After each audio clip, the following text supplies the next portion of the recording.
Blessings in the name of the Lord Jesus. Welcome to Paraclet TV, making disciples through the power of the Holy Spirit.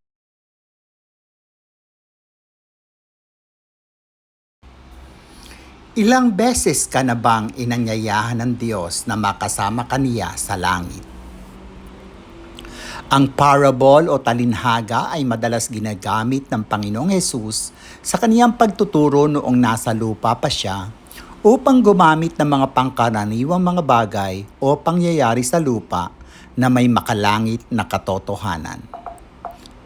Isang talinghaga ang ating pagtutuunan ng pansin sa videong ito.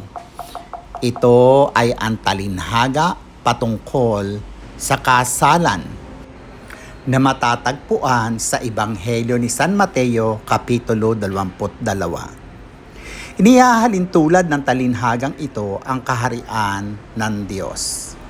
Ating alamin ang mga ginintoang espiritual na aral mula rito. May isang hari ang naghanda para sa kasal ng kanyang anak na lalaki.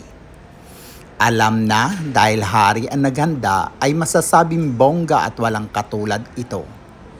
Kasabay ng paghanda ay inutusan ang mga alipin na abisuhan o imbitahin ang mga panauhin na maaga upang makadalo sila rito. Ngunit sa hindi inaasahan ay walang dumalo. Katakataka na ang imbitasyon ng hari ay inisnab ng mga panauhin, kaya lalong pinaganda at pinarangya ng hari ang kasal. At sabihin na handa na ang mga pagkaing baka at pinatabang guya. Handa na ang lahat. Ngunit muli ay hindi pumunta ang mga inanyayahan at pumunta sa kani-kanilang lakad. May nagpunta sa bukid, may nagnegosyo. Ang iba na may sinunggaban ang mga alipin at pinatay. Isinugo ng hari ang kanyang mga kawal at pinatay ang mga mamamatay tao at sinunog ang kanilang lungsod. Hindi karapat-dapat ang mga inanyayahan, sabi ng hari. Kaya mga alipin, pumunta kayo sa mga pangunahing lansangan ng mga lingkod at lahat na makita ninyo masasama at mabubuti ay isama ninyo. Dahil doon ay napuno ang bulwagan ng kasalan. Ano ba ang kahulugan nito? Ang pintuan ng kalangitan ay maluwang na nakabukas at ang imbitasyon na makapasok rito ay para sa lahat ng tao. Ang Diyos ay naghahanda na marangyang kasalan sa langit.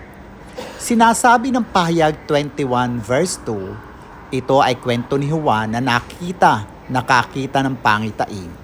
At nakita ko ang banal na lungsod, ang bagong Jerusalem na bumababa mula sa langit buhat sa Diyos, gaya ng isang babaeng ikakasal. Maganda ang bihis at handa na siya sa pagsalubong ng lalaking kanyang mapapangasawa. Sa maraming pagkakataon ay nag-imbita at patuloy na nag-iimbita ang Diyos upang ikaw ay mapangasawa na lalaking anak ng Diyos na walang iba kundi si Jesus, ang Hari ng mga hari, Panginoon ng mga Panginoon. Totoo na ang mga unang inimbitahan ay ang mga Hudyo, ang bayang pinili, at dahil sa awa at biyaya ng Diyos ay nakasama tayong mga hintil. Sa marami mga pagkakataon, sa iba't ibang kaparaanan, ay naimbitahan ka na ng Diyos para maging babae na ikakasal kay Jesus.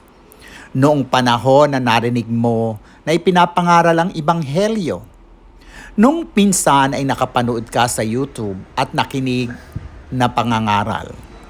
Madalas nakikita mo ang mga nakapost sa social media, Twitter man o Facebook, na manampalataya ka sa ginawa ni Jesus. Di nga ba't minsan ay inanyayahan ka na ng dumalo sa isang pagtitipon o lokal na iglesia upang marinig mo ang Ebanghelyo? Ngunit sa maraming pagkakataon ay sinabi mong di ka pa ready. Tatapusin mo muna ang iyong pag-aaral. Nais mo pa nga na ma-promote sa trabaho. Aayusin ko muna ang aking negosyo, ang wika mo. Bibili ka pa ng mga kailangan Ang iba nagsabi na magko-computer game muna o mag-EML. Napakarami mong dahilan, di ba? Iisa lang naman ang kailangan upang maikasal ka kay Jesus. Dapat ay nakasuot na ng tanging kasuotan. The only garment for you to be married to the Lamb. At ang kasuotang ito ay sinabi na Romans chapter 3 verse 22. The righteousness of God through faith in Jesus Christ for all who believe. Hindi ang iyong pinag-aralan, mga naabot mong achievement o parangal, hindi ang mga mabubuti mong ginawa o ang pagiging kasapi ng isang relihiyon, kundi ang iyong pananampalataya kay Jesus na siya ay naghirap para sa iyong kasalanan, nagkasugat-sugat ang kanyang katawan, at tumigis ang masaganang dugo na dapat ikaw ang tumanggap noon. Ngunit si Jesus ang naging substitute para sa iyo.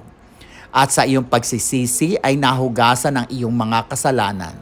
Sa kanyang kamatayan ay nalibing ang likas mong makasalanan at sa pagkabuhay ni Jesus ay isa ka na bagong nilalang.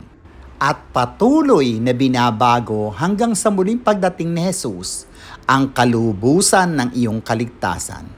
Si Jesus ang iyong katwiran, siya ang iyong isuot, ang garment na kailangan, wala nang iba pa. Huwag ka nawang matulad doon sa lalaking hindi nakasuot ng damit pangkasal. Halika, inaanyayahan ka sa kasalang ito na matagal nang inihanda ng Diyos para sa iyo. Dadalo ka ba? Manampalataya ka sa ginawa ng Panginoong Hesus doon sa krus at isabuhay mo ang kapangyarihan nito. Napakalapit na ang kasal mo. Marami ang tinawag, ngunit isa ka sa napili. Purihin ang Diyos.